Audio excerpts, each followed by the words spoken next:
Pessoal, como eu coloquei para vocês, o assunto filosofia, né, um assunto que eu considero super importante dentro da biodança, né, porque a biodança, na realidade, conforme eu percebo, é uma percepção minha, né, ela te dá acesso ao pensamento filosófico, à reflexão sobre a vida, sob um prisma, né, que passa pela questão vivencial, que é super importante, né? Então, a partir da vivência e da corporeidade, a gente consegue ter acesso a reflexões que talvez a gente não tivesse essa experiência, né? Então, por isso, a nossa palestra de hoje de manhã, né? Ela tem a ver com uma reflexão a respeito, principalmente, né, da influência do pensamento filosófico sobre a própria estruturação, sistematização da biodança, né? Então, desde a parte vivencial até a parte teórica, né? Então, eu considero a filosofia uma das fontes inspiradoras do Rolando e uma das bases da sistematização do modelo teórico de biodança, né? Então, a gente tem uma base científica no sentido de que é uma base biológica, uma base neurofisiológica, né? Mas a gente também tem uma base que é filosófica, né? E essa distinção entre filosofia e ciência, ela é uma distinção que na realidade é quase uma fantasia, né? Porque toda a ciência ela está sistematizada por pensamentos filosóficos, né? E, e ela serve de certa forma, né? A princípios ideológicos também, né? Então também a questão da filosofia relacionada à ideologia também é uma coisa que a gente pode pensar, né? E o quanto Rolando Toro, né, era bem avesso à questão das ideologias, né? Então, acho que a gente não vai conseguir entrar nessa discussão nesse momento a respeito das ideologias, mas a gente pode passar por aí também e conversar um pouquinho a respeito, tá? Mas eu vou fazer uma introdução, então, que é a introdução que está nessa apresentação, para que a gente possa ter uma visão ampla, né, de vários aspectos da filosofia. Como eu disse, essas palestras, né, desse final de semana, elas não, elas são introdutórias, elas falam de um micro aspecto de um universo imenso, tá? Então, é um aspecto introdutório para que vocês desenvolvam o interesse de estudar mais profundamente, que esses são temas, os temas que a gente está vendo no final de semana, são temas universais e são temas que vocês podem estudar toda uma vida, né?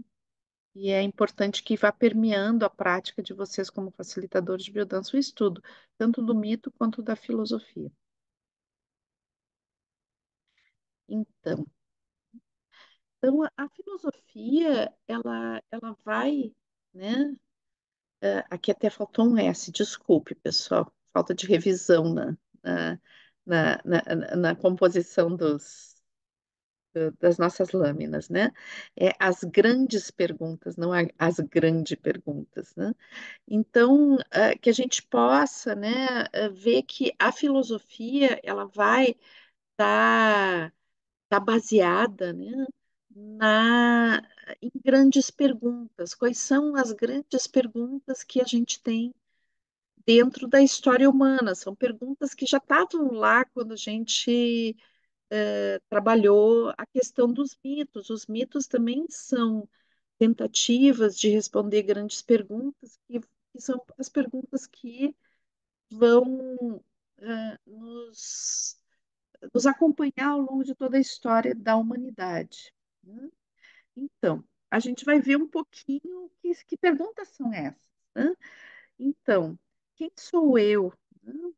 Então, essa pergunta, ela é uma pergunta que nos permeia, desde são perguntas que fazem, é uma pergunta que faz parte da nossa identidade, né?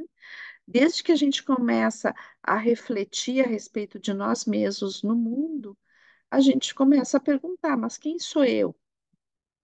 Então, e essa pergunta, quem sou eu, ela está muito ligada com de onde eu venho, né? Qual é a minha origem? Então, tem uma pergunta que tem a ver com a identidade.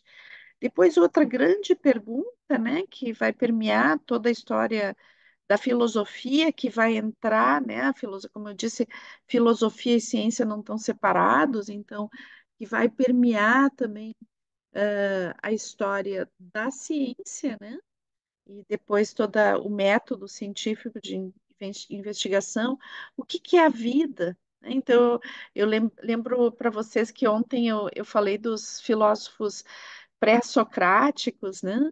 E que eles iniciam as suas perguntas procurando perceber, ver assim que a vida ela não tinha uma explicação, a origem da vida não tinha uma explicação somente no mito, né? Então eles buscam outras explicações. Então a origem da vida dentro dos filósofos pré-socráticos a gente vai ver a ligação com os elementos, com os quatro elementos, né? Então a vida vem do fogo, a vida vem da água, a vida vem da terra, do ar, né?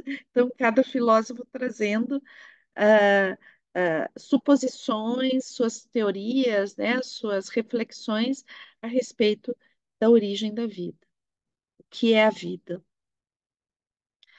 E depois uma grande questão, né? Uma grande questão que vai, que basta existir, né? E ter consciência sobre a nossa própria existência, que surge a ideia da finitude, né? E o que que vai acontecer com a gente depois da morte, né? Se a gente, será que a gente acaba depois da morte? Será que a morte significa o fim de tudo? É uma pergunta, são perguntas, na realidade, que não, vocês percebem que elas não têm uma única resposta, né? Elas podem ter múltiplas respostas, e elas são perguntas que vêm, antes de tudo, para nos trazer reflexões. De onde venho, para onde vou? Né? Então, ah, vocês percebem, assim, por exemplo, quando uma criança ela ela está numa família, né? E ela nasce naquela família. Sempre tem uma fase onde ela diz: mas será que eu fui adotado? Será que eu vim de outra família? Será que eu sou de outro lugar? Então, esse estranhamento em relação à sua origem, né? Então, vocês veem que são perguntas que nos acompanham e que vão depois permear todo o pensamento filosófico também. Uma pergunta muito importante, né? O que é a realidade? Então, existe uma realidade? Essa pergunta está muito ligada a outra pergunta que é o que é a verdade, né? Então, o que que exatamente é a realidade? Eh, eh, o que a gente percebe é realidade ou não? Ou a gente percebe de forma enganosa a realidade? A realidade não é como a gente percebe. São perguntas da filosofia. E aqui, de novo, o que é a verdade? Né? Então, nós sabemos que dentro de uma, de uma mesma sala com um monte de gente, cada um vai ter uma percepção da realidade e cada um vai ter uma certa visão da verdade. Né? E essa questão da verdade, por exemplo, é uma questão super atual, né? Porque o que tem acontecido nos últimos anos, nas últimas décadas, né? É uma progressiva manipulação da verdade. Então, com a virtualidade, né, a gente já não sabe mais. Existe uma criação de verdades contínuas, né? E que a gente começa a entrar em ambientes que são como bolhas, né? Enxergam a realidade e a verdade de uma determinada forma, e é uma forma muito rígida, né? onde não existe uma possibilidade de reflexão e de diálogo. E, então, toda essa estrutura que a gente vê hoje de utilização de fake news, né, é uma coisa bastante grave, né, porque é como que tira das pessoas a possibilidade de construir essa verdade e coloca sempre numa sensação de não ter limites, né? Dentro do que é o mundo exatamente, quem são elas exatamente, torna essas perguntas que a gente está vendo como algo muito difuso, e difícil de perceber, a ponto que é mais fácil não pensar, né? É mais fácil não refletir mais, né? Aceitar o que nos dizem sem fazer nenhuma reflexão, sem nenhum questionamento. Então, aqui eu trouxe algumas perguntas, né, que são perguntas filosóficas bem importantes e que estão na base da filosofia, né, mas existem muitas outras perguntas, né? Toda vez que a gente faz uma pergunta e questiona algo, a gente está entrando na filosofia, né?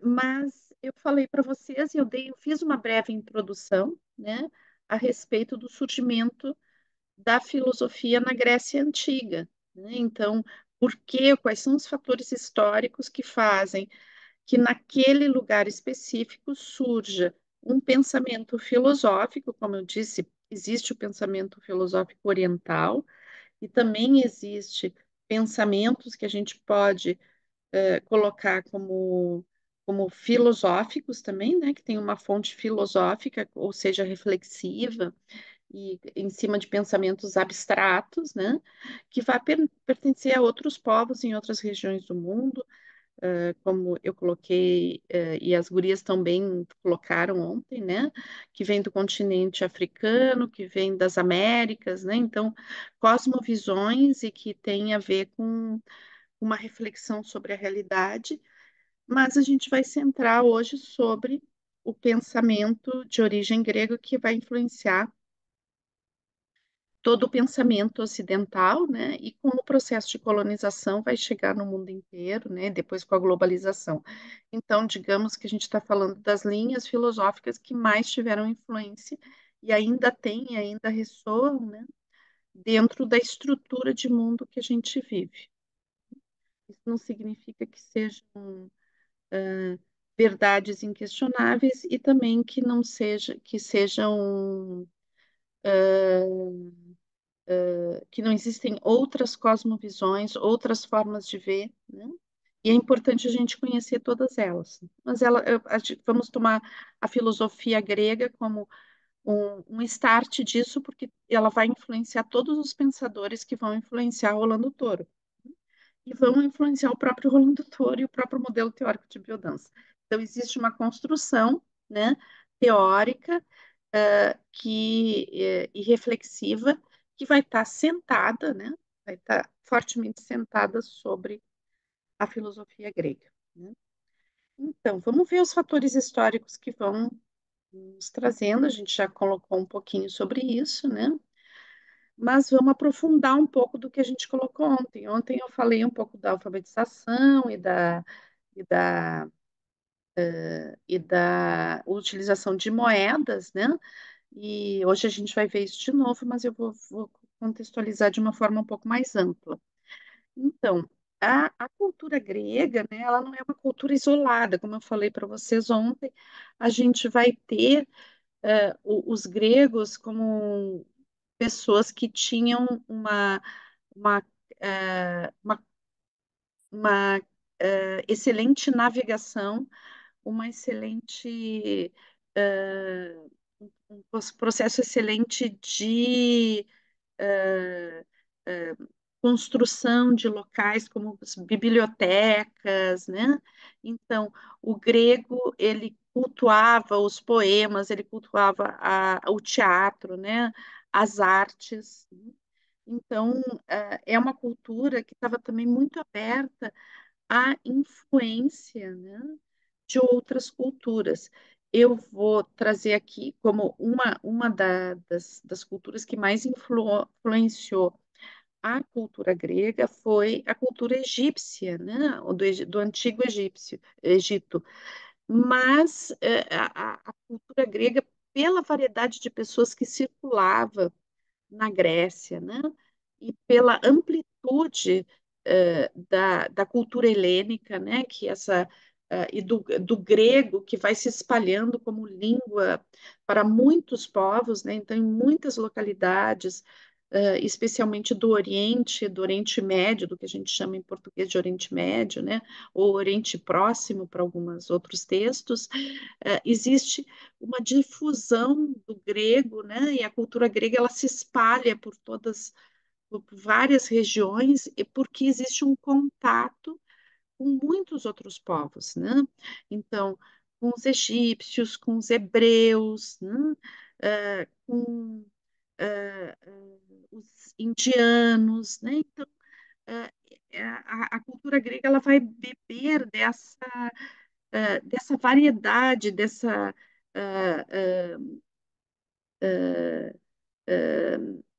influência de vários povos, de várias origens. Então, isso traz, assim, né, uma, uma, um- uma variedade cultural bem importante. E como é que se dava isso, né? Então, aqui a gente tem um pouquinho a influência grega, onde é que se espalhou os territórios, né? A gente tem aqui marcado em vermelho, né? Então, a gente vê aqui bastante do continente europeu, do Oriente Próximo, da África, né? E a gente vai ver que, então, a navegação vai ser um fator super importante, tá? Também em alguma coisa do comércio, atração, né? Atração animal, né? E que havia também na cultura grega um processo de escravização, né, da utilização de mão de obra escrava. Inicialmente, na Grécia, nos primórdios, assim, né, o que aconteceu, vamos voltar aqui para a cidade de Atenas, a cidade-estado de Atenas, que ela tem uma origem, né, eh, que tinha a ver com uma oligarquia agrícola, né? Então, originalmente, o comércio com outras partes do mundo não era uma coisa tão forte. Isso vai se transformando com essas grandes navegações, e essas navegações elas tinham a ver muito com a atração humana, tá? Então, a gente já viu muitas vezes esses barcos movidos a remo, né? Por escravos. Então, tinha essa utilização, e a utilização de mão de obra escrava tinha a ver também com as guerras, né, os prisioneiros de guerra, mas Atenas tinha uma questão que depois vai gerar muito conflito social, que era assim, se uma pessoa tinha dívidas, né, ela era escravizada para pagar as dívidas, né, e toda a sua família junto. E depois, gerações após gerações, isso continuava. Então, esse sistema de escravidão por dívida, ele vai chegar a um ponto que ele vai gerar uma revolta na população, o que vai gerar um início, né, de mudança nessa questão da oligarquia agrícola e vai migrar aos pouquinhos para o comércio, né? Então, vai aos pouquinhos ser o comércio se fortificando como base econômica, e a agricultura sempre vai ser uma base econômica importante, mas ela passa a não ter tanta importância assim devido a essas mudanças sociais. Então, esse processo da escravidão como sendo algo que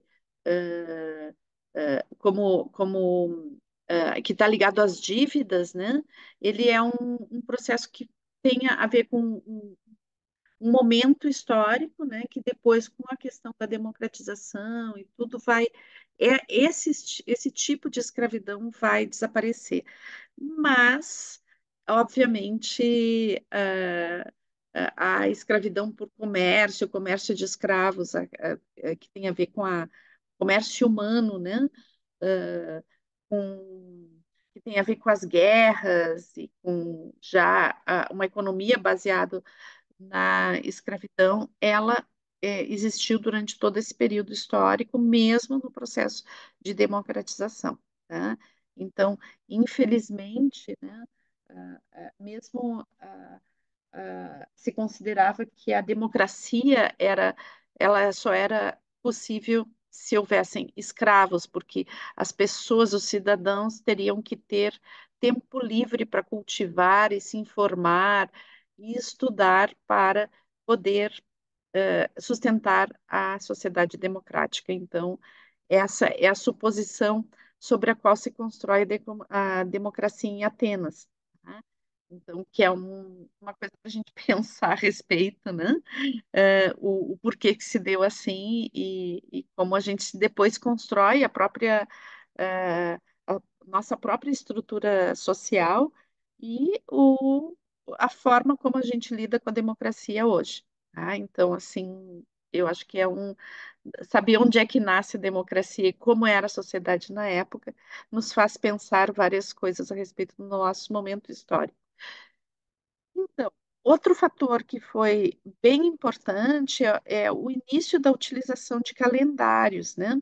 Então, quando não se usava os calendários, ou a origem, como a gente viu ontem um pouquinho a origem dos primeiros calendários, que era a anotação sobre os ciclos, né? Os ciclos naturais. Então, o calendário, ele é como se ele trouxesse um aspecto não só de circularidade do tempo, mas como uma linearidade do tempo. Tá?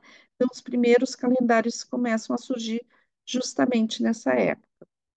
Depois, como eu coloquei para vocês, a utilização do, do dinheiro em larga escala, né? Então, a economia anteriormente era muito baseada no escambo, no momento que ela começa a ser baseada no dinheiro, na troca, na moeda, né?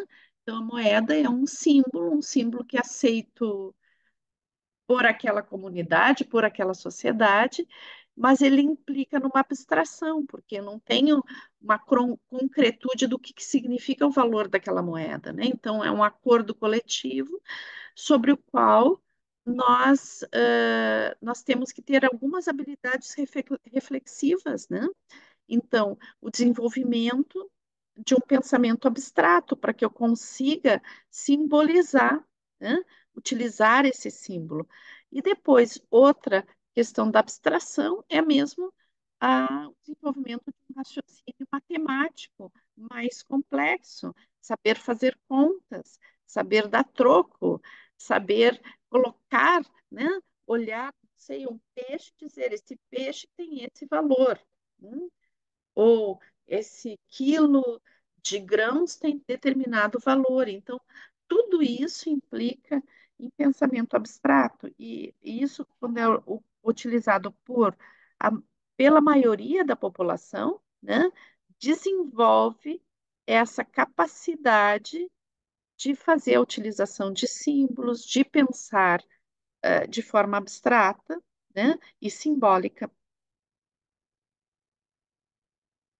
Então, existe, é um período, como eu coloquei para vocês, que existe uma ruptura com a aristocracia agrária, né? Que inicia com uma revolta sobre essa questão da escravização por dívidas, tá? Inicia aí, mas depois é um processo que não para aí, né? E daí o implemento do comércio e do artesanato. A escrita alfabética, como eu falei para vocês, acho que eu falei bem longamente ontem sobre isso, né?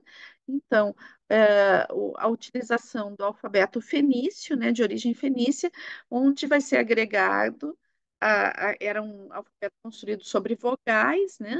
Vai ser agregado as consoantes, e isso vai fazer com que exista, a partir desses símbolos, né, do alfabeto, se consiga construir as palavras, frases e pensamentos complexos escritos, né? E isso rompe uma certa barreira do tempo, né? Onde a gente consegue se comunicar com pessoas de qualquer época, a pessoa vem a falecer, mas as suas ideias continuam em diálogo com o mundo, né? Então, isso faz com que a gente vá construindo um pensamento cada vez mais elaborado, vai tendo condições de receber a influência de muitos pensadores, né? Então, hoje a gente tem uma quantidade quase excessiva de informações, né? Então, na época lá dos gregos, teriam, né, esses textos eram em papiros, em tabuinhas de argila, né? Então, eram poucos textos e o fenômeno que aconteceu na Grécia Antiga, especialmente em Atenas, foi que grande parte, uma parte importante da população, né, ah, teve acesso à alfabetização a esses textos. Mas a gente tem que ter ideia que nada se compara à época que a gente está vivendo, né? Então, mesmo durante toda a grande parte da nossa história, até a invenção da imprensa, né? Da máquina de fazer os jornais e as revistas, de imprimir, né, os textos, né? Até aí, os livros e os papiros eram feitos à mão, né, artesanalmente, e eram coisas raras, né? Então, não era assim uma coisa de fácil acesso. Então, não tinha uma quantidade imensa de informações como a gente tem hoje. Mas essas informações que haviam, né, e que eram as pessoas que poderiam ler essas informações, sempre tiveram uma possibilidade de desenvolver mais ainda sua capacidade reflexiva. E no caso da Grécia, especificamente, ela montou nas estruturas gregas, se montou muitos espaços, escolas, né? Escolas de filosofia, bibliotecas. Então, uma coisa curiosa, assim, que se costumava fazer em algumas cidades antigas, né? Era quando atracava um navio. Esse navio sempre levava papiros, levava coisas escritas. Em algumas cidades se confiscava o que estava o material escrito do navio para ele continuar a viagem. Isso era levado para as grandes bibliotecas. Então, o mais conhecido, o caso mais conhecido é da famosa, né, Biblioteca de Alexandria, né, onde tinham textos do mundo inteiro, né, e que essa biblioteca que durou muitos anos, né, muitos séculos, né, ela continha esses textos, tantos textos assim, porque era obrigatório, cada navio que atracava em Alexandria deixava os textos, né? Então, as pessoas que tinham acesso à biblioteca tinham acesso a uma quantidade bem grande de textos. Um dado que eu quero colocar para vocês, que não tem especificamente a ver com essa época que a gente está, e com os gregos, né, mas de certa forma tem, é que eu acho que diante do número de informações que a gente tem hoje, né, hoje a gente não tem essa dificuldade que existia no mundo antigo de ter acesso, né, à informação, mas a gente tem realmente um excesso de informação e uma informação muitas vezes manipulada, né, e tudo. Então, eu acho que uma das grandes coisas que a gente tem que fazer no tempo que a gente vive hoje é aprender a selecionar as informações que valem, as informações que nos fazem bem, as informações que nos ajudam a ter mais consciência sobre tudo que acontece ao nosso redor, né? Então, a informação hoje, ela requer, né, um processo ativo de seleção, né? Eu acho que na antiguidade sempre existiu a necessidade de um processo ativo, né? Eu acho que a informação e a reflexão, ela se constrói em cima de um processo ativo. A pessoa tem que querer, né? Tem que querer se alfabetizar, ela tem que querer estudar, ela tem que se interessar por isso, né? Mas eu acho que o processo ativo na antiguidade era de busca, né, da informação, onde eu vou conseguir, dada que não estava espalhada por tudo. Hoje a gente tem isso espalhado nos nossos celulares, nos nossos computadores, na TV, em todos os lugares que a gente vai, né? Sempre tem uma TV ligada, sempre tem um anúncio de tal coisa, rádio e tudo. A gente está sempre cheio de informações, né? Então, talvez o grande desafio da nossa época seja realmente selecionar essas informações, e buscar uma coerência entre elas, né? Buscar o que, que se retroalimenta aí. Então, construir o seu próprio método disso, né? Então, como eu coloquei para vocês, o início da filosofia, então, vai começar com esses filósofos que a gente chama de naturalistas ou pré-socráticos, né? Então, que são os filósofos que vão investigar, né? Vão pensar a respeito da natureza como fonte, né? Da vida e buscar na natureza as respostas para as origens, né? Para as origens que era o questionamento que se fazia: quem sou eu, de onde eu venho, né? Então, essa a origem da vida, a origem das coisas, enquanto muito baseado nos quatro elementos, né? Então,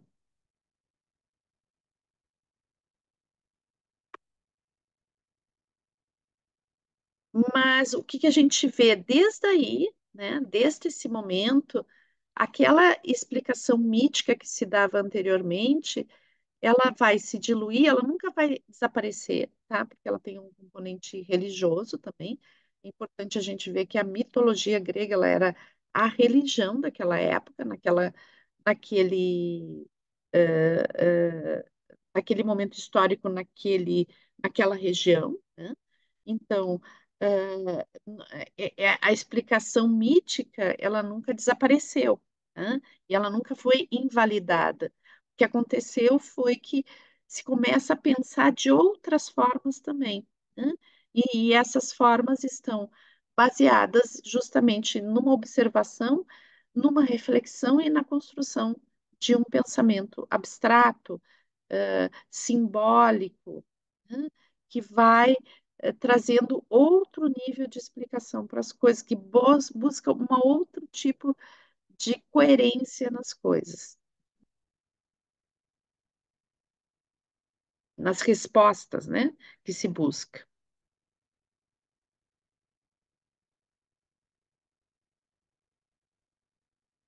Então, quando a gente começa nesse pensamento que é abstrato, então surgem algumas questões que no pensamento mítico não existiam, né? Então, ah, ah, será que as coisas têm uma essência, né? Como eu disse para vocês ontem, eu sou Mirtes, eu sempre fui Mirtes, desde que eu nasci, mas eu também já mudei, eu não sou mais aquele bebê, né? Então, qual é a minha essência que me mantém Mirtes e eu não mudo para ser outra coisa? Quando passa, quando eu vou me modificando, né? Então, essa essência é algo que é aquilo que permanece ou aquilo que muda?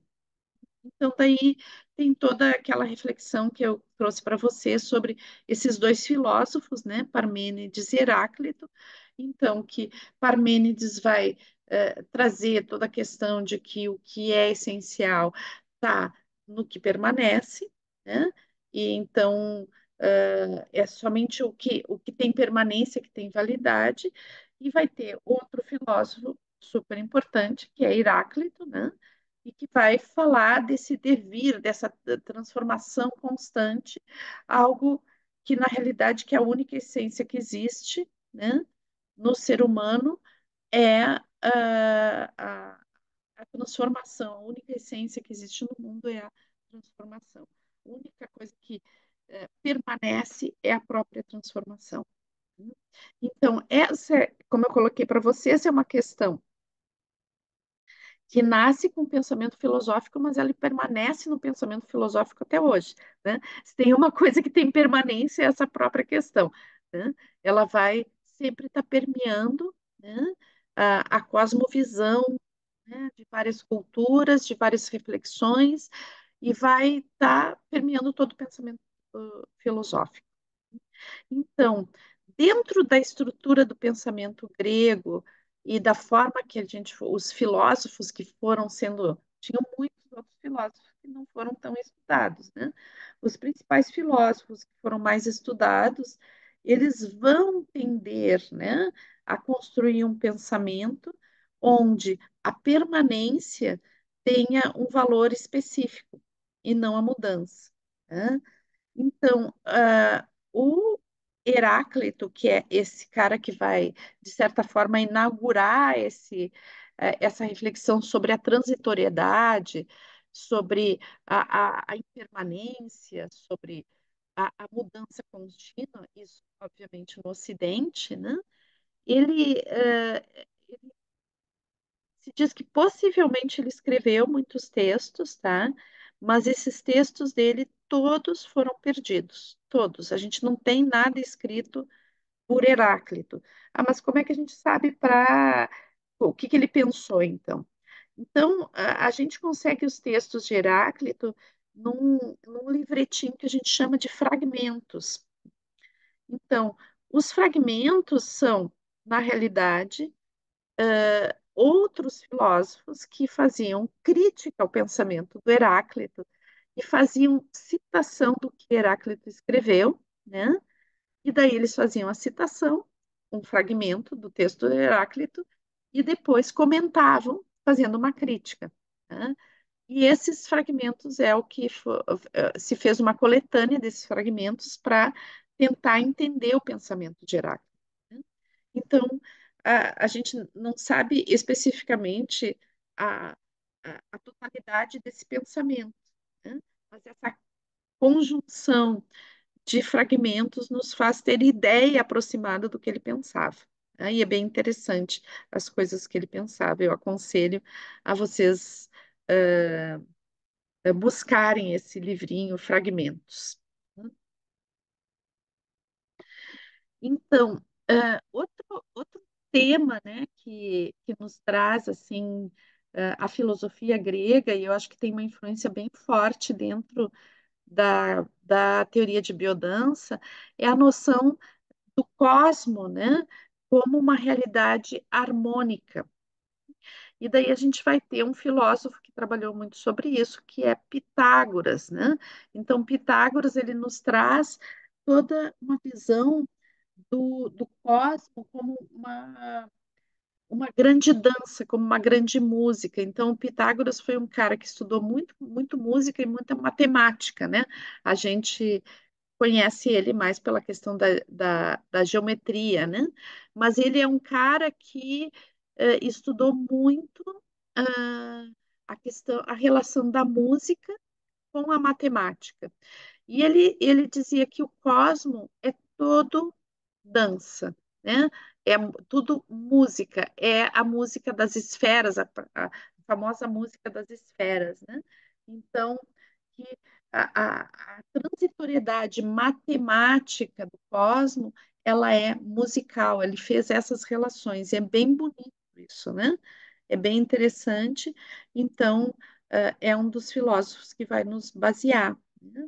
Assim como a gente viu lá na, na, na mitologia, eh, eh, eh, agora me faltou o mito, me faltou. Agora, alguém se lembra o nome do. Agora, não sei quem me deu um brancão, né? A gente viu o mito ontem a respeito da música, né? Orfeu, desculpa, me faltou, me deu um branco. Assim como a gente viu Orfeu, né? Aqui a gente vai ver Pitágoras como um referente da música dentro da filosofia. né? E esse entendimento, né, de que existe um estado harmônico no universo. E também o conceito de harmonia, ele é super importante para a biodança, né? O Rolando sempre dizia que a gente não busca, através da biodança, o equilíbrio, né? Então, muitas vezes é uma frase comum, né? Eu quero ficar mais equilibrado, né? E o Rolando sempre dizia que a busca da biodança não é o equilíbrio, né? A busca da biodança é o movimento, né? E esse movimento ser harmônico, né? Então, a harmonia é a grande dança do universo. Se a gente pensar na música, né? Por exemplo, se a gente vai numa orquestra, né? E ela vai tocar uma música, existem vários instrumentos e cada instrumento fala uma coisa. Se cada instrumento tocasse aleatório a sua música, não existiria música, a gente não veria aquela totalidade como música. Então, esse grande diálogo, essa grande dança que existe entre todos os instrumentos e que geram algo que tem uma unidade, né, que é a música, isso se dá através da harmonia. Então, essa sensação de unidade que nos traz esse diálogo entre tantas partes é a harmonia. Então, a concepção de Pitágoras tem a ver com essa harmonia que é cósmica e que finalmente é a harmonia que biológica que faz com que nós existamos, né? Então, essa comunhão entre órgãos do nosso corpo, entre as células, entre tudo o que existe que somos nós, né? Que nos compõe. O princípio é a harmonia. Então, a gente vai ver que no nascedouro, né, da filosofia grega, né? Então a gente vai ter três filósofos que eles vão um influenciando o outro, que são super importantes, né? E que influenciaram o pensamento ocidental de uma forma muito decisiva. Então a gente tem Sócrates, né? Como um primeiro filósofo. Então, a gente entender que na época de Sócrates o que havia, né? Então, como eu coloquei para vocês, a democracia ela exige a formação dos líderes, né? Exige líderes que são alfabetizados e são formados. Então, surgem diversos mestres que são os primeiros filósofos, né? Que ensinam a juventude a raciocinar, a pensar, argumentar, saber discursar, né? E daí a ênfase da filosofia originalmente ela se deu, né, sobre essa capacidade de argumentação, né? Que não necessariamente essa capacidade de argumentação estava, né, feita sobre um pensamento lógico, né? No sentido de que eu poderia usar as palavras também para ludibriar, né? Eu poderia usar as palavras também para enganar. Então, as palavras aqui, existe toda uma arte de utilização das palavras e de manejar o raciocínio. Essa arte desenvolvida de manejar o raciocínio, e que por vezes pode conduzir a enganos, tá? Mas por vezes não é uma arte do engano, tá? Mas ela pode conduzir a enganos, né? Ou seja, o ser enganado ou ludibriado pelo discurso, isso os nossos políticos ainda dominam bastante essa arte, né? Mas a origem dessa arte não é para ludibriar, mas sim para ter a capacidade de debater ideias, né? Então, que são os sofistas. Então, quando surge Sócrates, né, ele surge como alguém que tem um tipo de relação com os jovens diferente, né? Ele também é um professor, mas ele começa a se distinguir por um outro tipo de relação com seus alunos, né? Então, primeiro, Sócrates juntava as pessoas assim em praça pública e todos que desejavam seguir os seus ensinamentos, ser seus alunos, podiam se aproximar e entrar no debate, né? Então, ele não cobrava pelas lições. Eu acho que isso talvez fosse algo bastante incômodo para os outros que viviam, né, como professores, que é a origem dos filósofos. Eu vou só beber um pouquinho de água. Então, o que aconteceu, né, é que o Sócrates ele começou a construir um tipo de relação com a filosofia onde ele buscava como que desmanchar o sofisma, né? Desmanchar aquela ideia, né? que, que ela se construía para a argumentação, mas que nem sempre ela estava baseada em algo que a pessoa tinha conhecimento mesmo, né? Então, o Sócrates dizia que as pessoas falavam muito em um monte de coisa que elas não sabiam, né? Então, que na realidade elas não sabiam nada, mas elas sabiam que elas sabiam era fazer o discurso, mas elas não tinham certeza absoluta sobre aquilo que elas estavam falando. E a metodologia do Sócrates era através de perguntas e desmanchando o raciocínio das pessoas, o que, de certa forma, também tornava ele uma pessoa bastante incômoda, né? Mas o que que acontece? Eh, ele também, ele não se via como dono de uma verdade. Ele também fazia isso constantemente com ele mesmo, né? Argumentando e tentando questionar a sua própria estrutura de pensamento. E aconteceu um fato, para vocês verem que é bem interessante, porque como a gente acha que depois da filosofia se desligou a questão do mito e das religiões, não, estava tudo acontecendo ali junto. Então, o que aconteceu é que alguém foi consultar o oráculo de Apolo, né? E a sacerdotisa, né, que estava ali para responder as perguntas, é a pitonisa, né, que estava ali para é uma pessoa que entra em transe, né? Tem toda uma história que eu não vou entrar agora, mas é bem curioso se vocês quiserem ver, né? A história da pitonisa e tudo. Então, lá no oráculo de Apolo, as pessoas iam perguntar coisas a respeito das suas vidas e tudo. E alguém perguntou, né? Quem era a pessoa mais sábia, né? A pessoa que mais sabia, né? E a pitonisa respondeu que era Sócrates, né? E ele achou super curioso a pitonisa ter respondido isso, né? Depois contaram para ele. Claro que não tinha internet, então não era que ele ficou sabendo no mesmo momento, né? Mas chegou essa informação para ele. Não se sabe se é uma história inventada ou é realidade, né? Mas chegou essa informação para ele de que a pitonisa tinha dito que ele era a pessoa mais sábia da Grécia, né? E daí ele disse assim: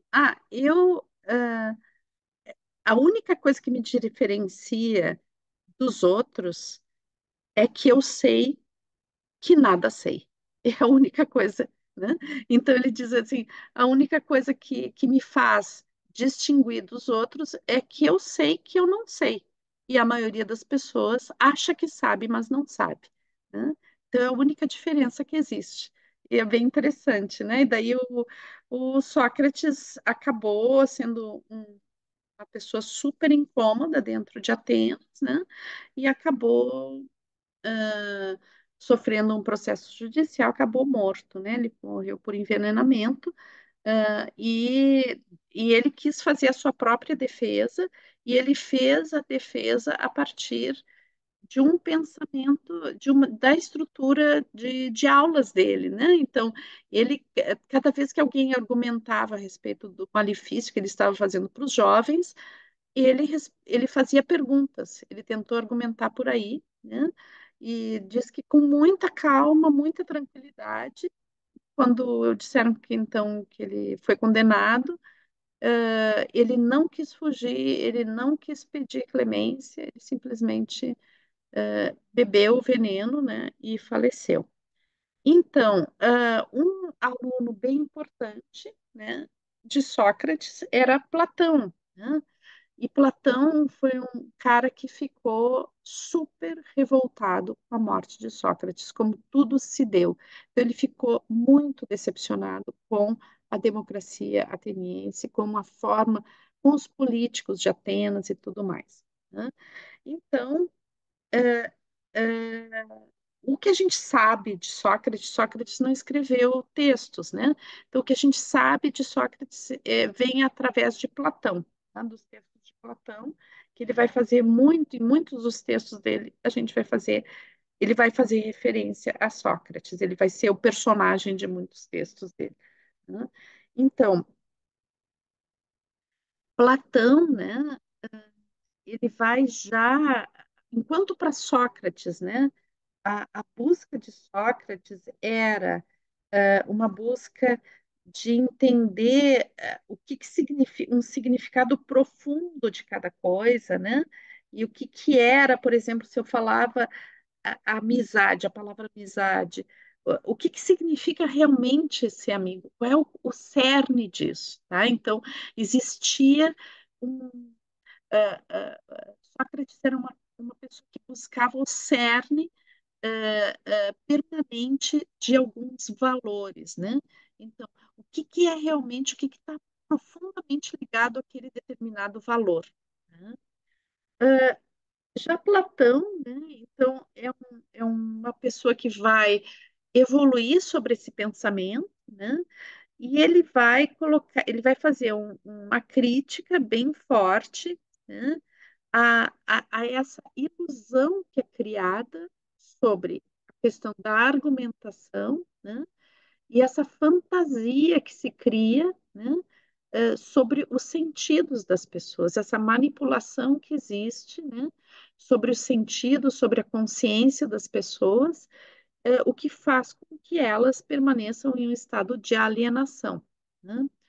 Então, Sócrates, Platão, ele vai falar que existe um, um mundo que é um mundo onde existem como formas originais, né? E que o que a gente faz é o que a gente chama de realidade é a forma como a gente preenche através da nossa percepção essas formas originais, né? Então, quando a gente fala, a gente vê um cavalo correndo, né? A gente vê um cavalo no campo, para Platão, isso que a gente está vendo, né, é uma transformação de uma ideia original e permanente sobre o que é um cavalo, né? Então, que existe uma ideia original e permanente sobre o que é um cavalo e que a nossa percepção muda essa ideia original através dos nossos próprios sentidos. Então, para Platão, existe algo que transcende aos nossos sentidos, e esse algo que transcende os nossos sentidos tem a ver com a realidade, que tem a ver com a permanência, que novamente a gente vai dizer, vai ver a questão da permanência e impermanência, né? Então, que o mundo dos sentidos, ele é o mundo da impermanência e o mundo do engano, né? E que o mundo das ideias é o mundo permanente e é o mundo da verdade, tá? Para Platão. Assim, o que que acontece em relação a Platão, né? Então, existem muitas, muitas, muitas, infinitas críticas a respeito de Platão, porque se coloca que Platão fazia uma negação da corporeidade. Então, sempre quando as pessoas, em geral, quando trabalham com a questão da corporeidade, dizem, a partir de Platão começa uma negação do corpo. Então, eu, sinceramente, eu não entendo exatamente assim, tá?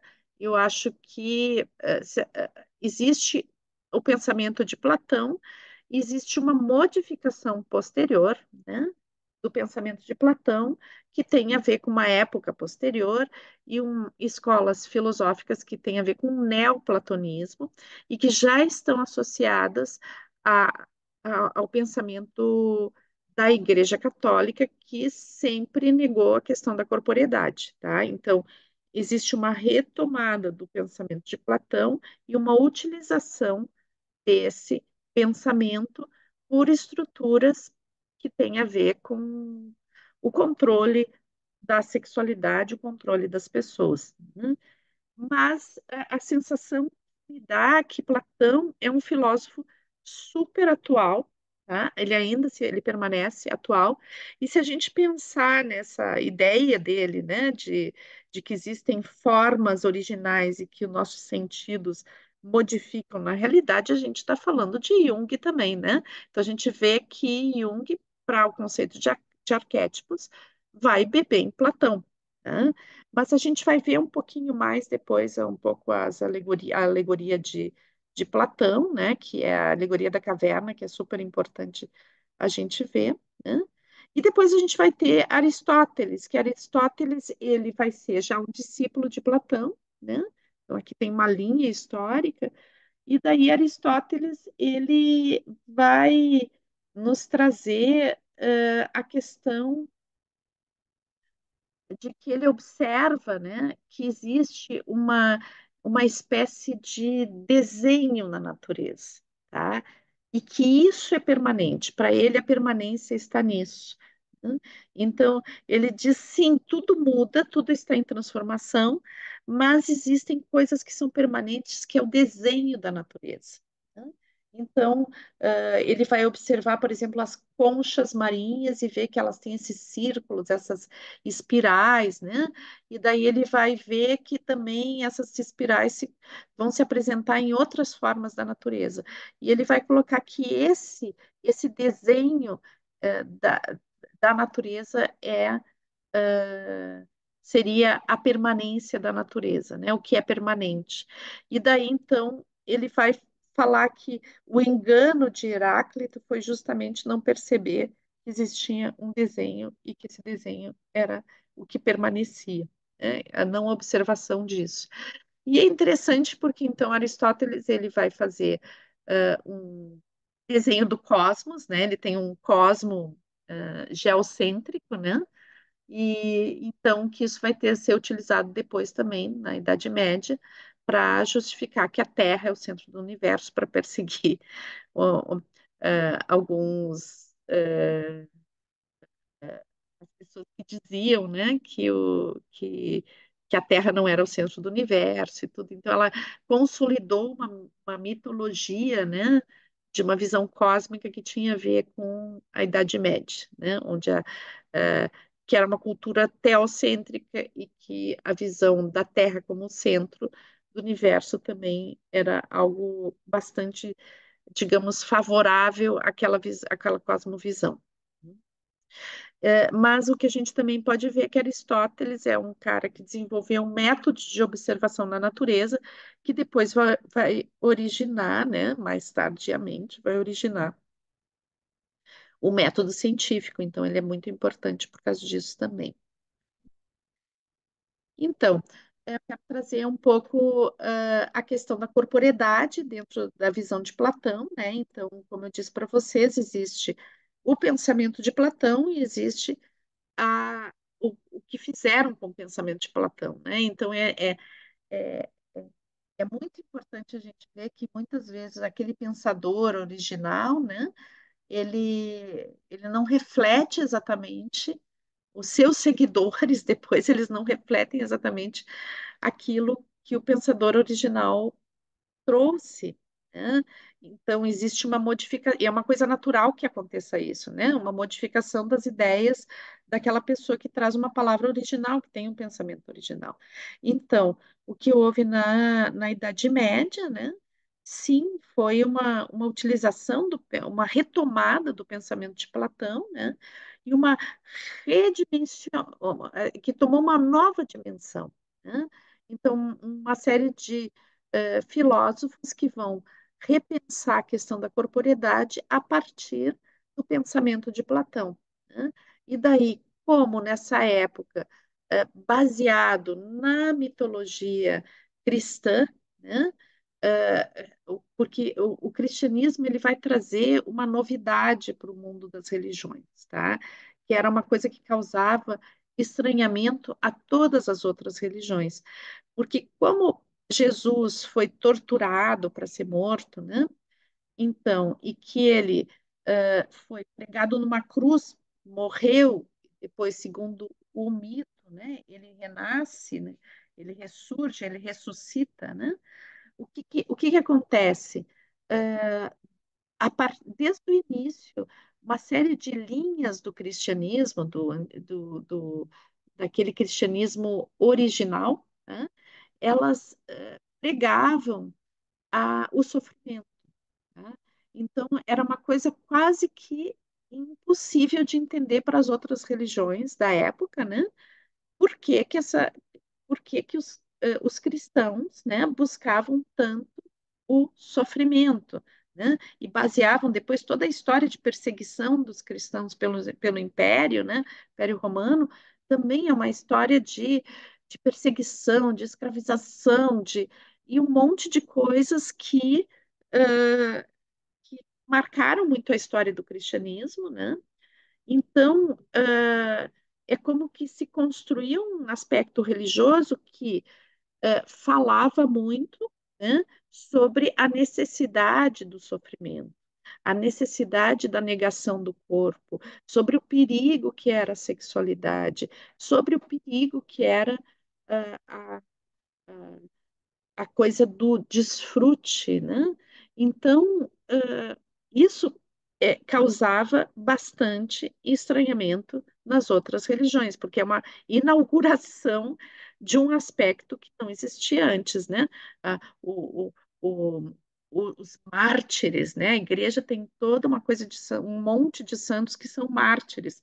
Então, ou seja, eles viviam a mesma coisa que Jesus, ou Jesus se sacrificou, então todos nós temos que sacrificar. E esse sacrifício, né, é um pouco uma seleção da história de Jesus, né, uma seleção de um momento da história de Jesus, onde existiu de fato essa tortura, né, para jogar luz sobre isso, né, sobre a necessidade do sofrimento.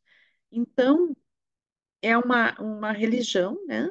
E aí a gente não tem só a Igreja Católica, mas todo o universo do cristianismo, né? Que a gente chama de cristianismo primitivo, né?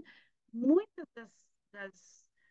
das correntes desse cristianismo primitivo, não todas, mas muitas, elas vão estar baseadas numa negação da corporeidade, na necessidade do sofrimento, né?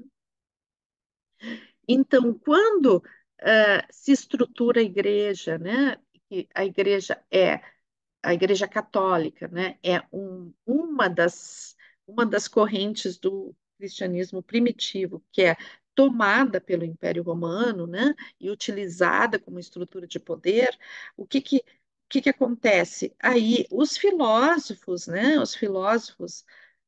dessa época, eles vão retomar Platão e vão encontrar nas ideias de Platão algo que justifica toda essa negação da corporeidade. Mas isso não significa que Platão especificamente tenha feito essa negação, né? Então, tem vários textos de Platão onde vocês vão poder observar de que não existia essa negação da corporeidade, tá? O que vai acontecer depois é a utilização dessas ideias, né, de uma determinada forma que vai justificar todo a questão da negação da corporeidade, da, ah, ah, do retirar também das mulheres da atuação dentro da igreja, etc. Bom, Mas por que que eu considero o pensamento de Platão importante e muito atual, né? E eu acho que a gente teria que fazer uma revisão entre o que aconteceu depois de Platão e a utilização dessas ideias, que sim, foi nefasto para a corporeidade, né? Depois vai basear todos os filósofos lá que vão ter a ver com mecanicismo e tudo, então tá tudo nessa corrente aí, né? Mas eu acho que Platão é super atual, que é um pouquinho disso que eu estava falando, cristianismo, pecado, sofrimento, né? Desculpe, pessoal, tá dando alguma coisa na garganta, só um pouquinho.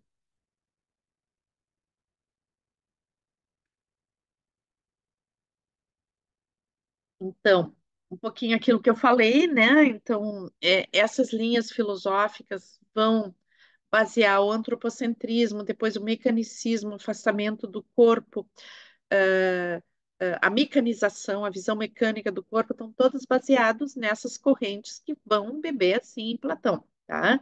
Mas é importante a gente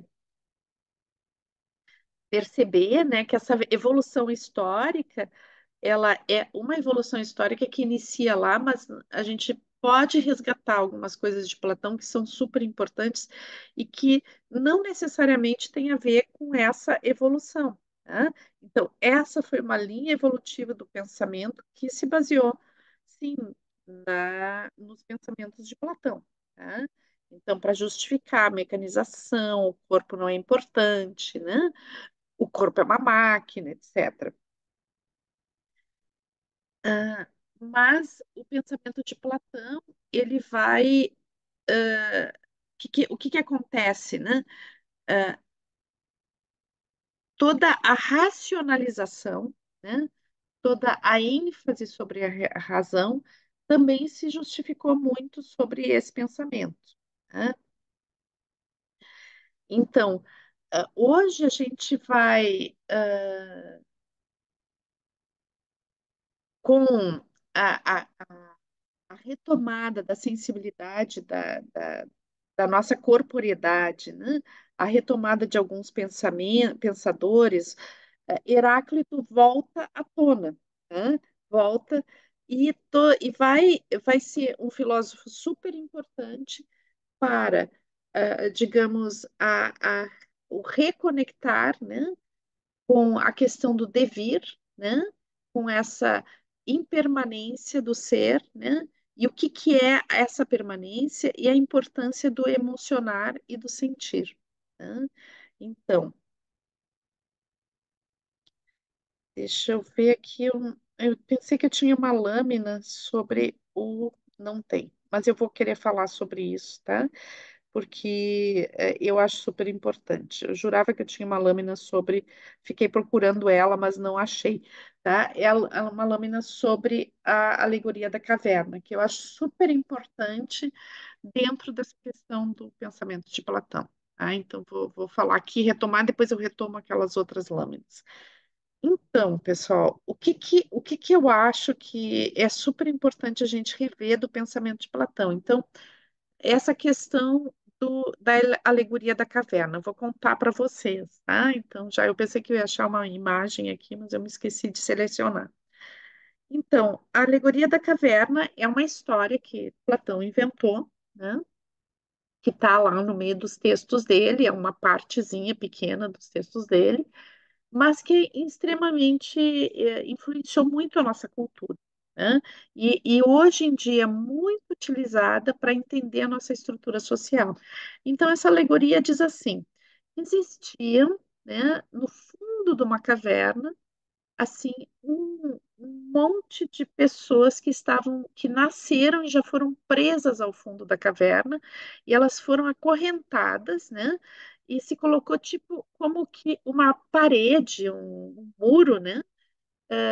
No qual estavam presas as algemas. E essa parede, ela estava um pouquinho afastada assim do final da caverna, da parede do fim da caverna.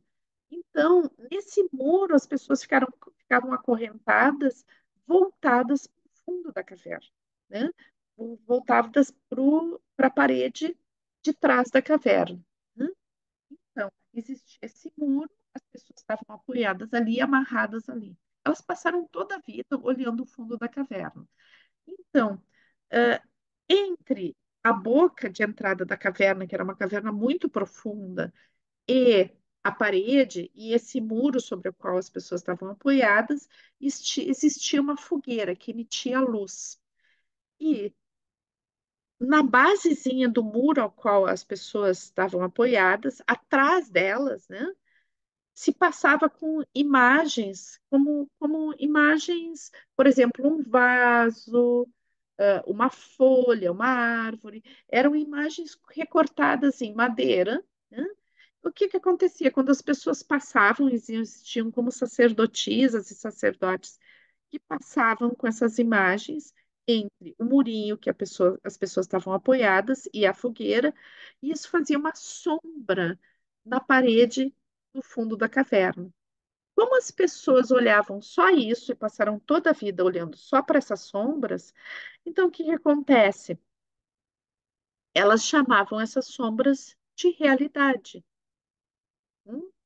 Elas diziam, ah, aquilo ali é a realidade. Daí nasceu uma vez uma pessoa, uma dessas pessoas que estava ali amarrada, ela nasceu meio diferente, meio inquieta, era uma pessoa inquieta. E ela se mexe, e ela tenta, ela acha aquelas algemas incômodas, ela não está resignada com aquelas algemas, né? Então ela se mexe, se mexe, se mexe, se mexe até que ela arrebenta as algemas, né?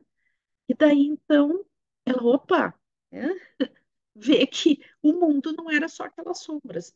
E daí então ela se vê dentro da caverna e ela decide, né? Ela vê que lá no fundo, lá no alto, era uma caverna como uma descida, né? Lá no alto, né? Ela existia uma coisa estranha, né? Que era na realidade ela não sabia nominar aquilo, mas era uma entrada de luz. Então, essa pessoa vai, né? Subindo, subindo, subindo, subindo com muita dificuldade, né? Porque ela nunca tinha interagido com outra coisa que não fosse aquelas sombras.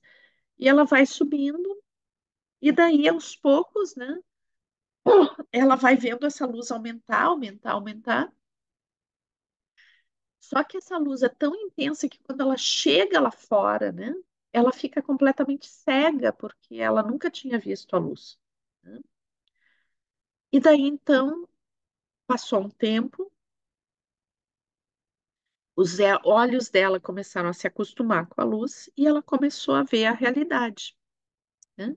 Começou a ver o mundo como ele era. E ela se deu conta então que aquilo que ela via não era realidade, mas sim algo que um grupo de pessoas que estava aprisionando ela fazia para que ela acreditasse que fosse a realidade. Agora vocês veem que é um mito grego antigo, né? E que está falando da nossa cultura agora, né? Então, essa relação com a verdade, que é uma questão filosófica importantíssima, né? Então, a alegoria da caverna, ela nos serve muitíssimo, né, para entender a realidade que a gente está vivendo, né? Então, tem alguns filmes que vão se basear bastante nessa alegoria, uma alegoria que tem retomado, né, como fonte de construção de ficção, ficções que nos alertam, né, para o nosso estado de alienação, né? Porque a gente pode dizer que a maioria da humanidade está atada no fundo de uma caverna olhando sombras, né? E então, por exemplo, Matrix, né? O filme Matrix, principalmente o número um, ele vai falar é a alegoria da caverna, né? Vista de uma outra forma, né? Obviamente, através de outras metáforas, mas também é a alegoria da caverna. Tem um outro filme que agora me faltou o nome, né? Que, é, que é de um cara que é criado num mundo artificial. Depois eu vou me lembrar, mas eu passo para vocês, eu passo o link de algumas discussões que eu fiz desses filmes sobre essa ótica da caverna. Tá? Então, acho que é interessante, depois eu passo para vocês e boto no vídeo aqui os links também para quem quiser dar uma olhadinha. Tá bom? Então, o cristianismo, eu já coloquei algumas coisas sobre isso, né? Então, o mecanicismo, né? O mecanicismo é algo que surge com a Revolução Industrial e toda é interessante como um momento histórico prepara outro, né? Então, toda a negação da corporeidade que existiu em toda a construção do catolicismo, né? Que fez essa negação da corporeidade, né? Ela vai preparar também a utilização dos corpos, né, como mecanismos depois dentro de princípios filosóficos que vão basear o mecanicismo, né, e que vão estar no centro da Revolução Industrial, o entendimento do corpo como um mecanismo, né? Então, o entendimento do corpo como a, a, um, um mecanismo onde eu tenho uma série eh, de partes que são separadas, que estão ali juntas, porque o corpo é uma máquina, né? E que basta trocar essas partes, né? Então, esse filme do Charles Chaplin, ele traz assim bastante explícito isso, né? É muito lindo esse filme, então se chama Tempos Modernos, né? Aconselho a vocês verem, porque é um filme muito antigo, vocês acho que conseguem ele no YouTube mesmo, né? Mas é explícito a questão do mecanicismo e como as pessoas vão fazendo parte, pouco a pouco, de engrenagens, né? E, e o quanto talvez hoje a gente não tenha as engrenagens como a engrenagem do relógio, como a metáfora, grande metáfora da Revolução Industrial, né? Mas a gente tem a grande metáfora do computador, da virtualidade, né? Então, que vai digamos que nos transformando ainda, né? E dissociando dessa corporeidade. Então, como eu tinha colocado, a importância, né, quando a gente trabalha em biodança, a gente retoma, né, eh, a questão do devir, da impermanência, do sentir e da emoção como base, né, para a nossa estrutura de ser, né? Então, sim, os sentidos eles podem ser enganosos, né? No sentido de que se a gente baseia a nossa vida só na questão da emoção e do sentimento, né? E das sensações corporais, a gente pode facilmente ser enganado, né? E eu acho que Platão vai denunciar isso, né?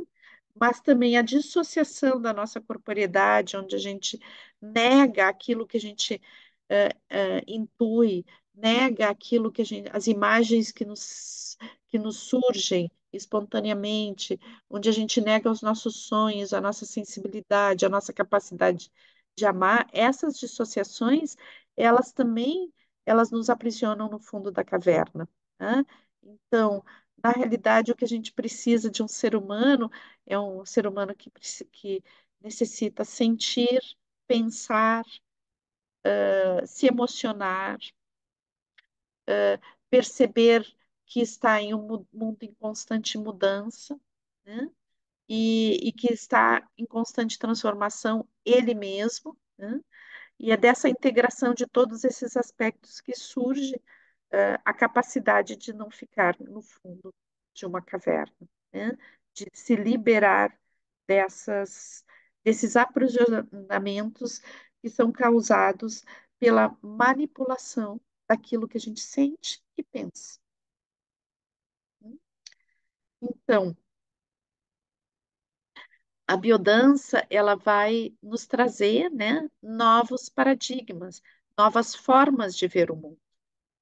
E essas formas têm a ver com dentro da própria estrutura de biodança, com o princípio biocêntrico, né? E com uma visão sistêmica da vida. Então, que rompe com a estrutura do mecanicismo e vê que tudo está interligado e todas as coisas que nos compõem são importantes, né? São tudo que a gente vivencia é importante. A nossa capacidade de sentir, a nossa capacidade de ser no mundo, a nossa capacidade reflexiva é super importante nisso. Muitas vezes em biodança a gente dá uma primazia, né? Uma primazia ao sentir, mas esse sentir de biodança, ele nos conduz a uma atitude reflexiva e não a uma atitude alienada, né? Por quê? Porque o processo de integração nos traz uma, uma completude. Nós somos seres íntegros, totais, né? Então, faz parte do ser humano a capacidade reflexiva, e essa capacidade reflexiva, só se constrói em cima da vivência daquilo que a gente está passando naquele momento da nossa existência, né?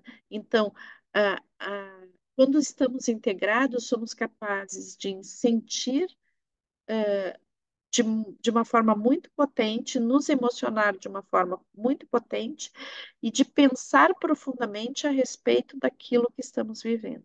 E isso faz um ser humano integrado.